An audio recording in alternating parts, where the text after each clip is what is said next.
qizlar, sizlarga bitta maslahat aytmoqchiman. Har bitta qiz buni bilishi kerak. Уже 35-36 hafta bo'ldinglarmi, albatta roddomga murojaat qilinglar. Roddomda sizlarni vrach ko'rsin. Birinchi tug'ishmi, ikkinchi tug'ishmi, uchinchi tug'ishmi, kimdadir uskitaz bo'lishi mumkin, chanog'i tor bo'lishi mumkin, kimdadir simfiziti bo'lishi mumkin, kimdadir yana nimalaridir bo'lishi mumkin, evideleniyalari yaxshi bo'lmasligi mumkin, shish oyoqlarida shishlari bo'lishi mumkin, ahvoli yaxshi bo'lmasligi mumkin. Agar sizlarda shunaqa holatlar bo'ladigan bo'lsa, o'zi tursam 100% qiz, u ayollarimiz, endi sizlar qizlarga murojaat qilaman, 37-36 haftada roddomga borib, o'zini bitta ko'rsatib, konsultatsiya qilib, kamchiliklarni to'g'rilab qo'yish kerak.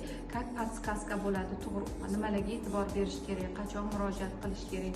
O'sha uchun qizlar bu narsaga juda e'tiborli bo'linglar. Doim roddomda bitta vrach bilan o'rtoq bo'ling.